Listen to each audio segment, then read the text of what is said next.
할렐루야. 할렐루야.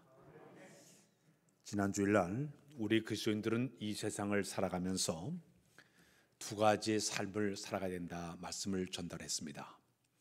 첫 번째는 우리가 살아가면서 항상 기뻐하는 삶을 우리가 살아가야 된다. 두 번째는 이 평안을 유지하는 그런 삶을 우리가 살아가야 된다 말씀을 드렸습니다. 그 이유가 뭐냐면 로마서 14장 17절에 보게 되면 이런 말씀이 있습니다. 우리 다 같이 읽겠습니다. 로마서 14장 17절의 말씀 시작. 하나님의 나라는 먹는 것과 마시는 것이 아니요 오직 성령 안에 있는 의와 평강과 희락이라. 하나님의 나라는 그 특징이 있습니다. 의, 올바르게 살아가는 삶. 그 다음에는 하나님께서 주시는 참된 기쁨, 희락과 우리 하나님이 요구하시는 참된 평강의 삶이 있어야만이 하나님의 나라가 이루어진다고 이야기하고 있습니다. 그래서 먼저 우리 마음속에 의와 평강과 희락의 삶을 살아가면서 우리 가정에 들어가서 가정의 모든 식구들이 날마다 기쁨과 평안 넘치는 가정을 만들어가고, 조금 더 나간 우리의 지역 속에 들어가서 그리스도 삶처럼 우리가 평강과 희락을 삶을 살아가는 것을 그들에게 보여주고, 더 나아가서는 우리 교회 안에서도 이 민족 앞에서도 국가 앞에서도 세계 속에서 이 하나님 나라를 이루어가는 것이 우리의 삶의 목표가 되어야 될 줄로 믿습니다. 그 가운데 지난 주에는 여러분들에게 기뻐하는 삶에 대해서 여러분들에게 말씀을 전달했고, 오늘은 따라서 할까요? 참 평안을 얻자. 이 땅에 사는 많은 사람들은 평안한 삶을 살기를 원하고 있습니다. 어떤 형편에서도 많은 사람들이 이 평안하기를 원하지만은 우리가 사는 세상은 이 평안을 유지하기가 상당히 어려운 세상에 우리가 살아가고 있습니다. 한 청년이 자기 생애에 꼭 갖고 싶은 그것을 갖다가 자기 한번 일에 써봤습니다. 첫 번째는 내가 살아가면서 돈이 많아야 되겠다. 종이다 돈 썼습니다. 내가 세상을 살아가면서 나에게는 지식이 좀 있어야겠다. 지식을 썼습니다. 명예를 가져야 되겠다. 명예를 썼습니다. 권력을 가져야 되겠다. 권력을 썼습니다. 건강해야 되겠다. 건강을 썼습니다. 마지막에는 내가 사랑을 해야 되겠다. 이것만 있으면 내가 행복하게 살 것이다. 그런 자부심을 갖게 되었습니다. 마침 그때에 자기가 늘 존경했던 어떤 한 분이 계신데, 아주 이분이 나이가 지긋하신 그런 존경하는 그런 분을, 어르신을 찾아가서 이런저런 대화를 하다가 그분에게 내가 인생을 살면서 이렇게 살고 싶습니다 하고 종이에 글씨를 보여줬습니다. 근데 이 노인이 그 글을 쭉 보더니 참 훌륭한 계획이다 하고, 그러나 종이를 하나 이렇게 그 종이를 놓더니 연필을 가져서 북 글씨를 딱 걷더니 제일 밑에다가 이렇게 글을 썼습니다. 마음의 평안. 아무리 위에 있는 돈이나 명예나 권력이나 사랑이나 건강이나 지식다 하더라도 마음의 평안에 좀 아무것도 아니야. 그래서 딱 글을 써줬습니다. 그때 이 청년이 그 말을 듣고 나서 크게 교훈을 깨닫고 돌아가서 그가 살아가면서 그가 글을 쓰기 시작했습니다. 마음의 평안이라는 그 주제를 가지고 글을 써서 책을 만들어서 세상에 내놓았습니다. 100만 부 이상 그 책이 팔리게 되었어요. 그 사람의 이름이 조수아 리브노라는 사람이 그 책을 만들어 놓았습니다. 이렇게 우리가 살아가면서 우리의 삶의 가장 소중한 삶이 바로 마음의 평안을 갖는 것이 대단히 중요하다고 볼 수가 있어요. 돈이 있어도 평안해야 됩니다. 세상에 명예와 지식이 있어도 평안해야 돼요. 건강해도 평안해야 됩니다. 내가 세상의 모든 걸 다 인기를 또 있다 평안하지 않게 되면 우리의 삶 자체가 행복하지 못하기 때문에 우리의 삶의 가장 중요한 삶의 모습은 평안이 우리에게 필요한 줄로 믿습니다. 요즘 우리나라가 살아가면서 우리나라 사람들이 굉장히 염려와 고통 가운데 살아가고 있어요. 특히 우리나라가 요즘에서 세 가지 문제 면에서 굉장히 우리나라 사람들이 염려와 불안 속에 살고 있는데, 첫 번째가 이 경제적인 불황이에요. 2년 넘게 계속된 이런 그 코로나로 말미암아가지고 온 나라 이 자영업자라든지 소상공인들이 아주 피해를 극심하게 받으면서 하루하루 자기의 그 사업장 문을 닫는 사람도 많고 빚더미 가운데서 고통당한 사람들이 그렇게 많아요. 특히 이번에 우리나라를 보니까요, 35개 선진국 가운데 경제 규모에 대비해서 국가의 채무가 제일 늘어난 나라가 우리나라예요.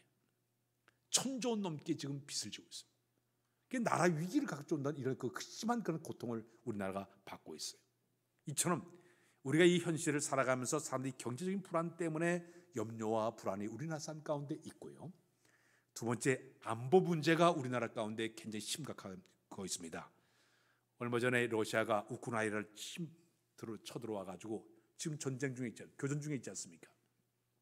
이 우크라이나 사태 때문에도 전쟁에 대한 두려움, 특별히 저 대만 나라는 중국에 대한 침략에 대한 두려움 갖고 있고, 우리나라는 저 북한에 대해 상대적으로 지금 저들이 핵 개발을 하고 미사일 쏠 때마다 이 안보에 대한 불안한 마음이 굉장히 강해요.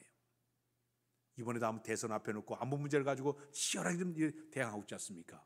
이제 우리나라 사람들이 안보에 대한 불안 때문에 염려하는 것이 두 번째 큰 원인 가운데 하나예요. 세 번째가 뭐냐면 이 코로나 때문에 감염이 아주 굉장히 심각하지 않습니까? 요즘 보니까 하루에 15만 명이 넘어섰어.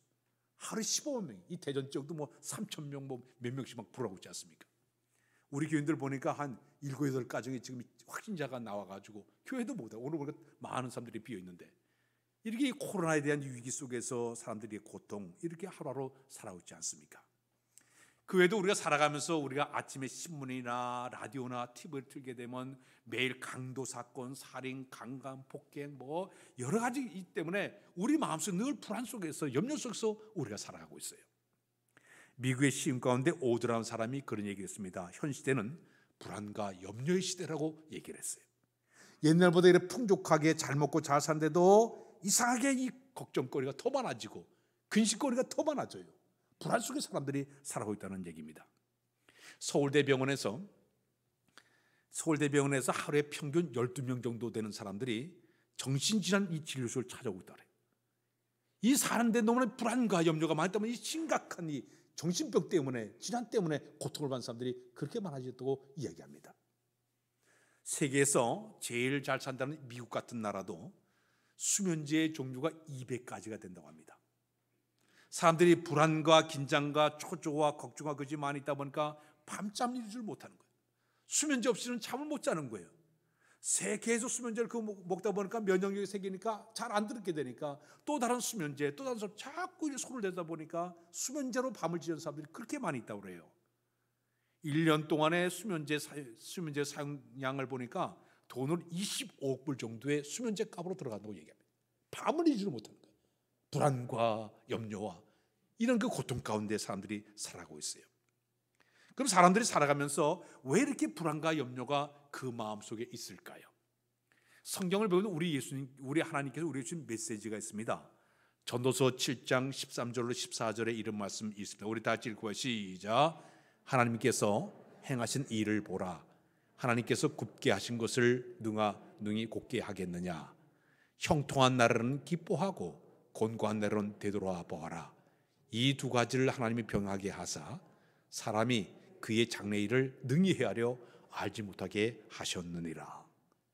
하나님께서 우리 사람들에게 형통한 삶과 공고한 삶 이 두 가지를 쌍곡점을 우리에게 줬다고 얘기합니다. 그래서 언제 형통할지 언제 공고할지 예측하지 못하게 만들어놨다고 하나님께서 이야기하고 있어요. 이거 하나님의 계획이에요. 하나님의 작품이라고 얘기하고 있습니다. 그래서 사람들이 형통하면 기뻐하고 곤고하면 자기 자신을 돌아보라, 그런 얘기예요. 그러면서 내가 살아가면서 하나님의 계획하신 무엇인지, 하나님 나의 뜻이 무엇인가를 분별하는 그런 삶을 살아라고 성경은 이야기를 하고 있습니다. 그럼 우리가 살아가면서 우리가 이 참된 평안을 얻는 방법이 무엇이 있을까요? 크게 나누면 두 가지의 방법이 있습니다. 첫 번째 방법은 세상을 통해서 얻어지는 평안이에요. 이 세상을 통해서 얻어지는 평안은 내가 돈을 많이 번다든지, 세상에 내가 명예를 갖고 있다든지, 내가 세상에 부귀와 영화를 누린다든지, 뭐 우리 탤런트나 가수나 연예인처럼 인기가 많이 있다든지, 그런 마음이 흡족해요. 만족스러워요. 또 인기가 있고 명예 있게 되면 돈도 많이 벌어요. 그러니까 안정된 감을 가지고 그들이 평안하다고 그렇게 이야기를 하고 있습니다. 그런데 물론 우리가 돈 많이 쓰면 평안해져요. 명예와 인기를 끄게 되면 만족감을 느낄 수가 있어요. 내가 돈 많이 갖게 되면 좋은 집도 살 수 있어요. 내가 좋은 자동차를 끌 수 있어요. 값비싼 데다 옷도 사 입고 맛있는 음식 사 먹을 수가 있어요. 돈 많으면요 좋은 부위도 얻을 수가 있습니다. 그리고 자기 자신이 가장 행복한 삶도 얘기할 수가 있습니다. 맞아요. 세상이 주는 모든 것이 돈이라나 명예나 지식이나 건강이나 모든 것이 우리에게 편한 건 맞습니다. 그러나 문제는 오래가지 못한다는 얘기입니다. 돈 있을 땐 평안하지만 사라지게 되면 그 평안이 사라지게 됩니다. 명예도 있을 때는 굉장히 평안하지만 사라지게 되면 다 잃어버려요. 다 떠나자가 버려요. 인기를 그렇게 누렸던 사람도, 세상엔 사람들에게 박수하고 하루 속에 살던 사람도 수시가 인기가 떨어지게 되면요 나락으로 떨어지는 거예요. 그 마음속에 불안한 마음이 찾아오게 된다는 이야기입니다. 조사에 의하게 되면 우리나라 국민 가운데 10명 가운데 4명이 복권에 대한 꿈을 가지고 산다고 그래요. 그 사람들이 로또 복권이 발매되자 직장인 가운데 한 40%가 로또 복권을 사려고 계획한 사람들이 그렇게 많이 있다고 얘기합니다. 미국에서 복권에 당첨되면 12억을 이렇게 탄다고 하는데 그 12억 정도 받은 사람들을 갖다가 70명 대상으로 5년 동안 그들의 삶을 연구해서 그들의 생활을 세상에다 이렇게 발표를 했습니다. 놀라운 일은 그 70명 가운데 80% 56명이 복권을 당첨한 다음에 그들의 생활이 더 불행했다고 그렇게 얘기를 한다고 해요. 첫 번째 그 불행한 요소를 어떻게 얘기했는가 하면 내가 돈을 많이 벌고 나서 그 복권을 타고 난데 가정에 파탄된 가정이 있다고 얘기를 해요. 갑자기 큰 돈이 생기게 되니까 집안에 뭐 집도 새로 사고 장터도 새로 사고 집도 사고 좋은 옷 마셔서 잘 먹고 거기다가 이제 남편과 아내가 이 돈을 갖다 본가에도 좀 줘야 된다, 친정에도 준다, 서로 싸우다가 그냥 막 가정에 막 파탄이라는 가정도 있게 되고요. 나중에 심지어 이혼하는 가정도 급증하게 된다고 얘기합니다. 오히려 복권 당첨이 그 가정을 불행하게 만들었다고 그렇게 얘기를 했습니다. 두 번째는 뭐냐? 그들이 마음의 참 평안을 잃어버렸다고 얘기합니다. 엄청난 돈을 이제 복권을 당첨됐는데도 마음의 평안이 사라져버렸다고 얘기해요. TV나 라디오나 신문에 그들의 이름이 알려지게 되니까 이 언제 강도가 오지 않을까, 도둑이 오지 않을까 신견 불안 증세를 보이기도 하고요. 일가과 친척들이 와서 다 손을 내밀어 좀 도와달라고 손을 내밀게 되다 보니까 서로 안 주니까 언수지간이 되게 되고 서로 미워하게 되고 등 돌리게 되고 오히려 복권 당첨에 참된 평안을 잃어버렸다는 그런 통계가 나와 있습니다. 이처럼 세상이 주는 평안은 일시적이고 순간적이고 찰나적인 평안이에요. 이것이 바로 세상이 주는 평안의 모습입니다. 그러나 하나님이 주시는 평안에 따스할까요? 하나님이 주시는 평안, 우리 하나님이 주시는 평안은 이 세상이 주는 것과 좀 다른 점이 있습니다. 오스왈드 챔버스라는 분이 그런 얘기를 했습니다. 주 안에서 얻는 평안은 환경에 의해서 되어지는 것이 아니라 오직 하나님과 우리와의 관계에서 이루어지는 것이라고 얘기했어요. 하나님과 우리의 관계의 회복을 통해서 이루어진 것이 평안이다. 성경학자 핸드리슨이 그런 얘기를 했습니다. 평강이란 신자들의 영혼 속에 비치는 하나님의 비소이다. 그것은 저 갈보리 폭풍과 재난 후에 남는 고요함이다. 하나님 주신 평안은 마음에 마치 잔잔한 호소하던 것이 바로 하나님의 평안이다.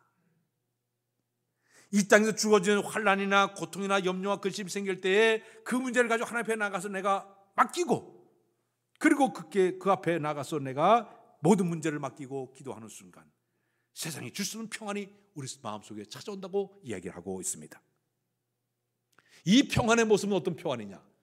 여러분 수중 깊숙이 들어가서 한번 바닷속을 본 적이 있습니까? 우리 필리핀을 가게 되면 그 필리핀에 여기 이제 산소 호흡기를 하고 깊은데 물속 쑥 들어가서 그 속에 있는 고깃대의 흐름을 본 기억이 있습니다. 자, 그런데 바다를 보게 되면 위에는 막 파도가 일렁일렁 막 되고 그래요. 근데 내가 물속으로 쑥 들어가면 그 깊은 속에는 고요하고 적막하고 잔잔하고 고기들이 왔다 갔다 해요. 하나님이 주신 평안의 모습이 그런 모습이에요. 내 삶의 모습 속에 풍랑이 일어나듯이 미친 듯이 바람이 일어나고 있고 파도가 일렁이고 야단 법석인데도 우리의 마음속 저 깊은 곳에 이 평안함은 고요하면서도 흔들림이 없어요. 외부적 환경에 의해서 흔들리는 것이 아니라 부서지는 것이 아니라 마음속에는 이 요동함이 없이 평안함을 유지하는 것, 안전함을 유지하는 것, 이것은 하나님이 우리에게 주실 때 가능한 줄로 믿습니다. 초대교회에 베드로 사도가 감옥에 끌려갔습니다. 어두컴컴한 감옥에 냄새나고 그 깊은 감옥에 이 베드로 사도가 갇혔습니다. 저 발은 착고가 채워지고 온몸이 다 묶인 채로 양옆에는 군사들이 교대로 지키고 있습니다. 내일 아침에 이 베드로 사도는 저 끌려나가서 그는 죽음을 당할 수 있는 그런 위기 속에 빠져 있습니다. 근데 이상하게 베드로는 끌려가서 착고에 채서 어두컴컴한 냄새나는 감옥에 갇혔음에도 불구하고 깊은 잠에 빠져요. 천사가 와서 깨울 때까지 깊은 잠에 빠져 있어요. 사랑하는 여러분, 내일 죽을지도 모르는데 어떻게 잠이 옵니까? 밤을 꼬박 새울 수 있을 거예요. 그러나 그는 깊은 잠에 빠져 있어요. 하나님의 평안이 그의 마음속에 찾아오니 그럼에도 불구하고 그 마음속에 평안함 주는 것 하나님 주실 때 가능한 줄로 믿습니다. 다니엘이 하루에 3번씩 기도하지 않았습니까? 그때 모험하는 자들이 이제 크게 방을 딱 붙여놓고 앞으로 한 달 동안에 다른 신에게 절한 사람에게는 저 사적으로 집을 사제의 밥이 되게 만들어주겠다 공고문을 받습니다. 그런데도 이 다니엘은 전혀 눈 하나 깜짝 안 하고 흔들리질 않아요. 아무리 그들의 방을 쏙 붙여놨어도 하루에 3번씩 기도한 것을 그대로 유지하게 됩니다. 마침내 그는 사자굴에 들어가게 됩니다. 사자굴에 끌려가는데도 마음에 전혀 동요가 없어요. 마음에 전혀 파동이 없어요.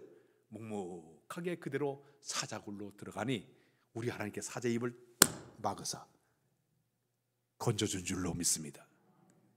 죽음 앞에서도 흔들림이 없어요. 요동함이 없어요. 의연해요. 왜? 하나님의 평안이 그의 마음을 지배할 때 그런 은혜가 있게 된 줄로 믿습니다. 사드락과 메삭과 아벳느고가 금은 신상 앞에 절하지 않은 것 때문에 마침내 뜨거운 풀벌에 들어가지 않았습니까?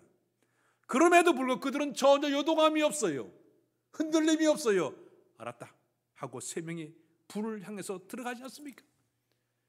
불 안에 들어갔더니 마침내 그 한 명이 더 들어와가지고 4명의 그 주님과 함께 그 안에 불 안에서 아무런 없이 그 안에 들어가 이게 뛰놀더라 그랬어요. 뛰놀 편대로 머리털 하나 걸리지 않고 옷깃 하나 상하지 않고 뜨거운 물에 들어가면서도 그의 마음이 전혀 흔들림이 없어요. 요동함이 없어요. 의연하게 들어가는 거 하나님께서 그들에게 준 평안이 있었기 때문에 가능한 줄로 믿습니다. 사도 바울이 빌립보 감옥에 갇히지 않았습니까? 감옥에 갇힘에 불구하고 사도 바울은 오히려 그 안에 들어가서 열심히 하나님을 위해 찬양합니다. 얼마나 매일을 많이 맞았든지 오면 욱신욱신 아파요. 그럼에도 불구하고 그는 하나님에게서 찬양을 불러요. 기도를 드려요. 바울과 실라가 그 안에서 기도할 때 옥토가 흔들리고 옥문이 열리고 자꾸 풀어지고 그들이 나오지 않았습니까? 매를 맞았음에도 불구하고 감옥에 갇혔음에도 불구하고 찬양하고 주님 앞에 기도하는 이 모든 과정을 다 보게 되면 주의 평안함이 그들의 마음을 주관할 때 이런 역사가 나타나게 되는 줄로 믿습니다. 스데반 집사가 돌에 맞아 순교한 장면을 생각해 보십시오. 폭도들이 돌로 그걸 막 침도하네도 그는 눈 하나 깜짝 안 했습니다. 하늘을 바라보니 하늘이 열리면서 부활의 주님이 벌떡이는 장면을 바라보면서 내가 하나님 보호자 앞에 서게 주님 내가 바라본다 소리치지 않았습니까? 돌멩이든 그들을 바라본 것이 아니라 주님을 바라보니 그의 얼굴이 천사처럼 빛나지 않았습니까? 하나님 주신 평안은 바로 그런 모습이에요. 인간의 모습대로 인간의 어떤 그 상황에 따라 가지고 환경에 따라 주어지는 이것 때문에 불안한 것이 아니라 그런 상황에도 불구하고 흔들림이 없는 거예요. 요동함이 없는 거예요. 당당하게 쓰는 것 하나님이 함께 하실 때 가능한 줄로 믿습니다. 제가 어린 나이에 군대 가기 전에 교회를 하나 개척했습니다. 20살밖에 안 된 애가 무슨 교회를 개척하겠습니까? 근데 교회를 이제 막 어른들이 모여가지고 교회가 잘 되던 때에 어느 날이 늦가을인 것 같아요. 어둑어둑할 때 제가 교회에 들려서 이렇게 있는데 갑자기 한 사람이 왔어요. 왔는데 보니까 그 빨래를 이렇게 거는 그 바지랑 땐가 그 큰 나무를 질질질질 끌고 왔어요. 저 이렇게 보니까 더 술이 취했어요. 와가지고 갑자기 자기 부인을 내놓으라는 거예요. 그 부인이 교회를 다녔어요. 장에 갔다 왔는데 자기 부인이 안 왔으니까 교회를 그 먼데 그 원동에서 그 작대를 끌고 거기 교회까지 온 거예요. 제가 딱 써서 노려봤습니다. 그런데 이 교회를 부셔버려요. 부시라고. 부시라고. 수리차가 이렇게 했더니 이 사람이 부수지를 못하고 작대를 가지고서 유리창을 푹 찌르니까 이제 겨울 늦게 이렇게 그 비닐을 쳤는데 비닐가 찢어지면서 유리창이 짱짱 두 개가 깨졌어요. 눈 하나 깜짝 안 했어요. 그랬더니 이 사람이 작대기를 픽 집어던지는 비실비실 되면서 가더라고요. 누군지 몰라요. 저 사람 누군지 저도 얼굴도 모르는 사람이 그랬어요. 그 수예배 드리기 바로 직전인데 그래 와가지고 그걸 전부 이제 쓸고 있으니까 교인들이 와서 이거 왜 드리냐고 쓸자고 다 쓸어놨어요. 자세히 알고 보니까 이 교인 그 남편인 걸 알았어요. 그 다음날 제가 찾아갔어요. 문을 똑똑 두니까 문을 안 열어요. 그래가지고 문을 확 열고 들어갔더니 이불을 톡 쓰고 있더라고요. 제가 가지고 어린 나이에 그 20몇 살에 뭘 얘기했어요. 다 얘기하고 교회 다니시라고 전도했습니다. 저는 그 당시에 저렇게 작대기 들고 온 사람에게도 눈 하나 깜짝 안 할 수 있는 그 마음을, 어린 마음에 하나님이 내 마음속에 이 담대함을 줄 때 가능하다, 그런 마음을 한번 소했던 것을 기억합니다. 성경은 그렇게 얘기하고 있습니다. 골로새서 3장 15절에 이런 말씀을 주어서 시작. 그리스도의 평강이 너의 마음을 주장하게 하라. 너희는 평강을 위하여 한 몸으로 부르심을 받았나니 너희는 또한 감사하는 자가 되라. 너의 마음이 하나님 참된 평강으로 너의 마음을 주장하게 만들라고 성경 이야기를 하고 있어요. 마태복음 11장 28절로 30절 시작. 수고하고 문제한들아 다 내게로 오라. 내가 너희를 쉬게 하리라. 나는 마음이 온유하고 겸손하니 나의 멍에를 메고 내게 배우라. 그러면 너의 마음이 쉼 얻으리니 이는 내 멍에는 쉽고 내 짐은 가벼우니라 하시니라. 빌립보서의 4장 7절에 보면 그런 말씀입니다. 시작. 그리하면 모든지 하나님의 평강이 그래서 예수 안에서 너의 마음의 생각을 지키시리라. 자석에 보니까 계속적으로 하나님의 평강, 그리스도 안에서 이 평안을 소유하러 성경은 계속적으로 우리에게 요구를 하고 있어요. 그럼 어떤 사람에게 이런 평안이 우리에게 찾아오게 될까요? 첫 번째는 하나님 주신 평안을 얻는 첫 번째 방문, 주 안에 있어야 가능한 줄로 믿습니다. 다시 할까요? 주 안에 있어야 된다. 주 안에 있는다는 이 표현은 뭐냐? 주님을 정말 사랑하고 의지하는 믿음이 있어야만 가능하다는 얘기예요. 주의 사랑을 받는 사람, 하나님 섬기는 믿음의 사람만이 이 평안을 소유할 수 있다고 이야기하고 있습니다. 주님께서 내가 주를 향한 뜨거운 믿음이 있는 사람, 주를 뜨겁게 사는 사람들, 사랑하는 자들에게 이 사람들에게 하나님께서 이 평안을 우리 마음에 허락해 주시게 되는 거예요. 제자들이 마가복음 4장에 보게 되면 배를 타고 우리 주님과 함께 갈릴리 바다를 횡단하게 되었습니다. 배가 중간중간데 갑자기 풍랑을 만났어요. 이 돌풍이 해가지고 배가 여러 가지 어려움을 당하게 되니까 예수님의 12제자 가운데 7명이 다 어부 출신들이에요. 경험이 많은 자들이니까 그들이 돛을 올리고 닷을 내리고 노를 저으면서 이기려고 애를 썼습니다. 못 이기는 거예요. 그래서 주님은 저쪽에서 배 고문에서 잠을 자고 있어요. 빨리 일어나가지고 주님 우리 도와달라고. 잠자는 주님이 벌떡 일어나시더니 그 풍랑에서 고요하고 잠잠하라 외치니까 순식간에 풍랑이 잠잠해졌어요. 그때 우리 예수님께서 제자들을 책망하고 있습니다. 너희들이 어찌 믿음이 없느냐? 주님이 너희와 함께 하는데도 왜 불안하고 염려하느냐? 너희가 왜 이렇게 근심하느냐? 주님이 그때 왜 믿음이 없느냐고 그들의 책망을 하고 있지 않습니까? 사랑하는 여러분, 하나님께서 우리 주신 주 안에 있는 자들의 주신 믿음은요, 지하원의 풍랑이라고 이렇게 얼음이 있다 하더라도 흔들림이 없어야 됩니다. 요동함이 없어야 되는데 주님이 그 배 안에 함께 있는데도 불구하고 풍랑 좀 일어났다고 고민하고 걱정하고 이게 보려고 애를 쓰면 안 되니까 주님을 깨우지 않습니까? 신앙의 삶 가운데 우리 가운데 주님이 거하시게 되면 내가 힘들 때 어려울 때 위험할 때 주님 도와주세요, 해결해 주세요, 주님을 깨울 때 주님이 우리와 함께 하사 모든 문제를 해결해 줄 줄로 믿습니다. 주님만이 우리에게 준 참된 평안의 하나의 요소가 되는 줄로 믿습니다. 불란서의 영웅이었던 나폴레옹이 유럽 나라 전체를 다 그가 이제 정복하려고 열심히 이제 전쟁을 치르다가 마침내 오털루 전쟁에서 그가 패하고 말았습니다. 그런 전범이 되어서 그 세인트 헬레나 섬에 가서 유배 생활을 하게 되었습니다. 지난날 세계 정복을 꿈꾸던 사람이 한순간에 죄수의 몸이 되어가지고 유배 생활을 하게 되니까 그 얼마나 그 모습이 초라했겠습니까? 안타까웠어요. 사람들이 와서 그의 모습을 보려고 해도 안 보여줬습니다. 근데 어느 날 한 기자가 살머니 찾아가서 인터뷰를 하게 되었습니다. 백벌이 허연 그 나폴레옹에게 당신이 이제까지 살아오면서 지난날 제일 행복했을 때가 언제였습니까? 하고 질문을 했습니다. 그때 이 백벌을 날리던 나폴레옹이 눈을 지그시 감더니 내가 스위스의 알프스 산맥을 넘을 때 잠시 그날은 전투를 쉬는 날이었네. 하필은 그날이 주일날이었어. 저 산 아래의 조그만 예배당에서 땡그랑 땡그랑 종소리가 울려서 나도 모르게 내가 예배당을 찾아갔네. 그때 예배를 드리면서 내 눈물을 주룩주룩 흘리게 되고 내 자신의 모든 죄를 다 주님 앞에 고백할 때 그때 내 마음에 이 참된 행복을 내가 느꼈네.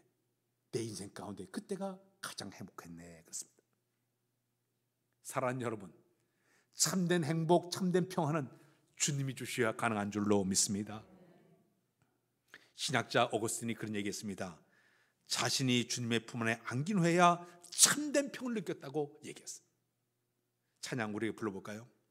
찬송가 428장에 보게 되면 우리 한번 찬송 불러보겠습니다. 428장 주 날개비 내가 편하지.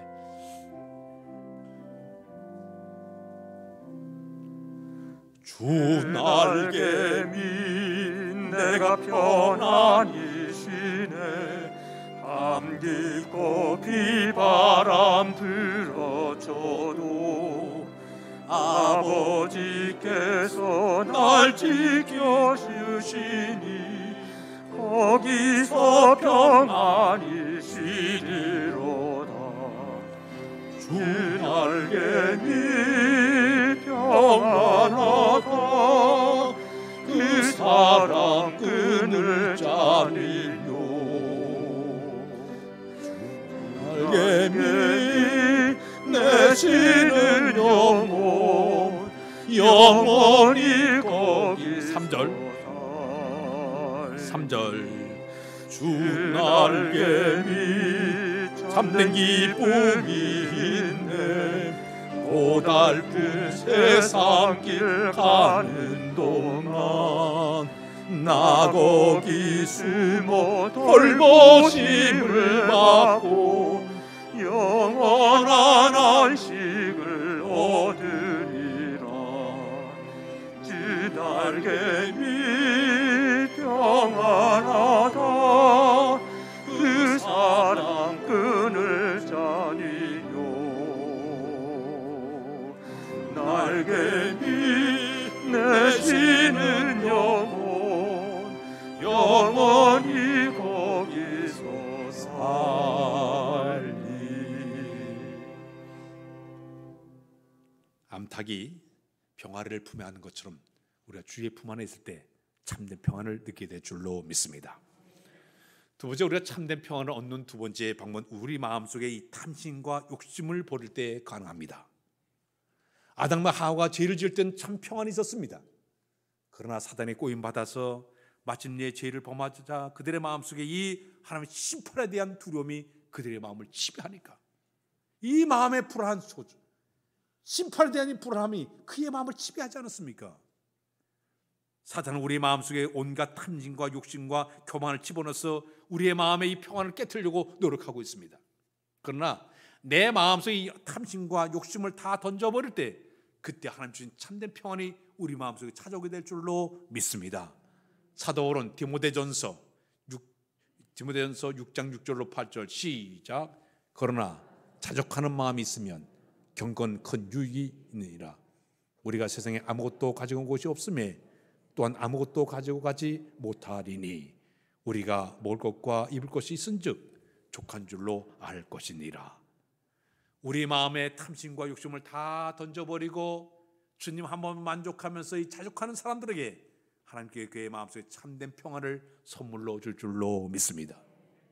세 번째, 우리 마음에 하나님 평안을 얻는 방법이 있습니다. 그것은 죄책감에서 벗어나야만이 참 평안이 우리 마음속에 찾아오게 됩니다. 예로 말 가운데 도둑놈은 죄발이 져서 잠을 못 잔다는 그런 말이 있어요. 우리 마음속에 죄가 있게 되면요, 불안해합니다. 초조해합니다. 이 불안한 마음이 계속 우리 마음을 지배하기 때문에 이 고통 속에 살 수밖에 없을 것이에요.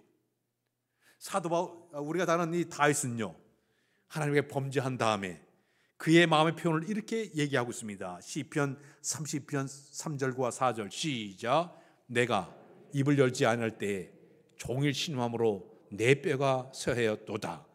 주의 손이 주의로 나를 누르시오니 내 진액이 빠졌어 여름가물에 마른같이 되었나이다. 하나님의 손이 그의 마음을 딱 찍어 누르니까 죄책감이 사게 되니까 마치 그의 표현이 내 진액이 다 빠져서 여름가물에 마른같이 될 정도로 마음에 큰 고통을 받았다고 이야기하고 있습니다. 사람이 우리가 살아가면서 우리 마음의 죄책감이 사로잡을 때, 내 마음속에 여러 가지 고통이 찾아올 때에 우리 유일한 길이 하나가 있습니다.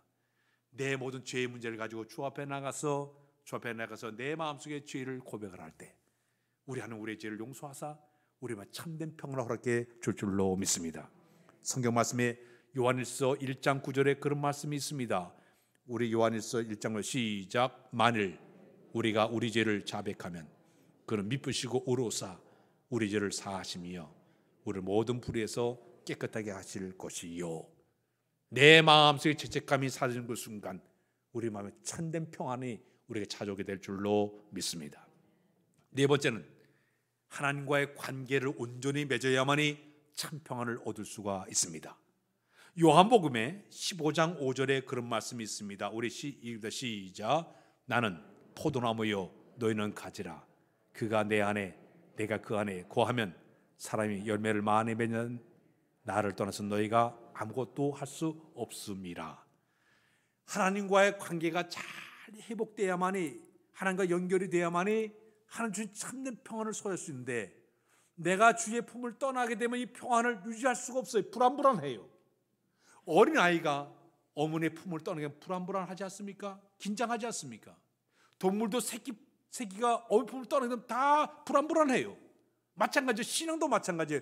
내가 하나님과 점점 멀어지게 내 마음이 불안해요. 평안을 유지하지 못해요. 이 코로나가 이번에 2년 동안 우리 교인들을 갖다가 하나님과의 관계에서 떨어지게 만들었어요. 교회 오고 싶어도 못 와요. 영성이 점점 사라지고 있어요. 하나님께 갈급함이 사라지고 있어요. 처음에는 사슴이 시험을 자기가 갈급한 열심히 주님을 갈급하다가도 시간이 점점 흘러가니까 2년 동안 교회를 못 오니까, 어떤 사람이 2년 동안 교회 한 번도 못 온 사람이 있어. 주님과의 관계가 점점 멀어지니까 신앙이 다 식어지는 거예요. 난로가 가까이 있을 땐 뜨겁지만 멀어지니까 몸이 식어지는 것처럼 점점 주님과 멀어지니까 영적으로 다 문제가 생기니까 영적 주파수가 맞질 않아요. 영이 회복되지 않으니까 마음이 불안하고 초조하고 두려움이 찾아오게 되는 거예요. 성도 여러분, 하나님과 관계를 잘 회복해야만이, 관계가 잘 되어야만이 주님이 주신 참된 평안을 소유하게 될 줄로 믿습니다. 마지막에는 이 평안은 성령을 통해서 주시는 선물이에요. 성의 9가지 열매 가운데는 사랑과 희락과 화평과 온유와 자비가 쭉 나는데 거기에 화평의 열매가 있습니다. 이건 하나님 주신 선물이, 성령께 주신 선물이에요. 내가 성령 충만할 때, 하나님의 거룩한 정이 내 마음을 지배할 때 우리 하나님 공급한 참된 평안이 우리 마음을 지배하사 평화의 사도로 인도해 줄 줄로 믿습니다. 우리는 불안한 삶을 살아가고 있지만, 현재 우리나라 현실적으로는 여러 불안과 염려가 많이 있지만 하나님 공급한 참된 평안이 우리 마음을 지배해서 늘 평안 속에 사는 여러분들 다 되시길 주님의 이름으로 부탁드립니다. 기도합니다. 하나님, 참된 평안을 갖기를 원합니다. 우리 하나님 공급하신 참된 평안을 소유하기 위해서 내가 하나님 관계를 잘 회복하도록 인도하여 주시며, 성령 충만해 주신 성령께서 주시는 참된 평안을 소유하도록 인도하여 주시며, 우리 마음에 헛된 모든 죄악을 다 용서해 주시며, 우리의 교만과 우리의 욕심을 다 이제 버리도록 도우셔서 주의 전 참된 평안이 우리 가운데 있도록 인도하여 주옵소서. 주 안에서 얻어지는 평안 얻기를 원하오니 주 안에 거하도록 도우셔서 이 평안을 유지하도록 인도하여 주옵소서. 예수 그리스도의 이름으로 기도하옵나이다. 아멘.